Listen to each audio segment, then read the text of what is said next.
حضرت علی سے کسی نے پوچھا صحابہ میں بہادر کون ہے؟ سنو حضرت علی کیا فرماتے ہیں، فرمایا صحابہ میں سب سے بہادر اگر کوئی شخص دیکھنا ہے تو وہ سیدنا ابو بکر صدیق ہیں۔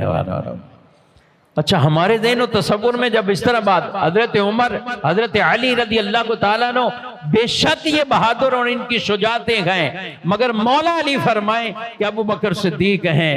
پوچھا کہ یہ کیوں سب سے بہادر ہیں؟ کہا کہ جب غزوہ بدر ہوا تھا، اس غزوہ بدر کے موقع پر کفار کا ایک ہی ارادہ تھا کہ معاذ اللہ مسلمانوں کے نبی کو ہی شہید کر دیا جائے اور یہیں سے کام ختم کر دیا جائے۔ کہا جب حضور نے سب کو کہہ دیا نا آرام کرو سو جاؤ، حضور اپنے خیمے میں ہیں تو خیمے کے باہر ایک ہی شخص جو اپنے تلوار لے کر خیمے کے باہر پہرا دے رہا ہے اور اپنی جان پر گویا کہ اپنی جان ہتھیلی پر رکھ کے کھڑا ہے، اس آدمی کا نام ابو بکر صدیق رضی اللہ تعالیٰ عنہ۔ اللہ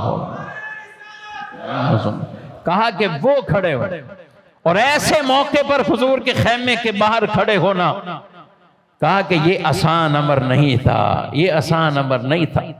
اور حضور صلی اللہ علیہ وسلم وہاں عبادت میں دعا میں اتنی دعائیں مانگی ہیں، آپ نے اتنی دعائیں مانگی کہ آپ کے کندھے مبارکہ پر جو چادر تھی، جیسے احرام کی چادریں دو، حضور نے یہی دو چادریں، ایک تہمت شریف اور ایک اوپر چادر آپ کے تھی۔ آپ کہتے ہیں دعا حضور ایسی مانگ رہے تھے کہ آپ کی چادر مبارک کا بھی جو ہے وہ نیچے تشریف لے آتی ہے، گر جاتی ہے۔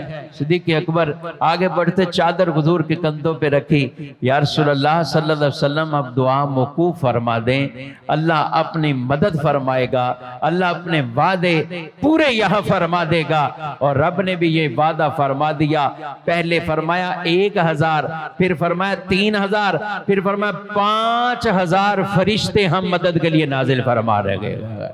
بدر میں یہ فرشتے نازل ہو جائیں گے۔ ایسا توکل اور ایمان اور ایمانی قوت پیدا ہو تو پھر میدانوں میں اللہ یوں ہی فرشتوں کو بھی نازل فرماتا ہے۔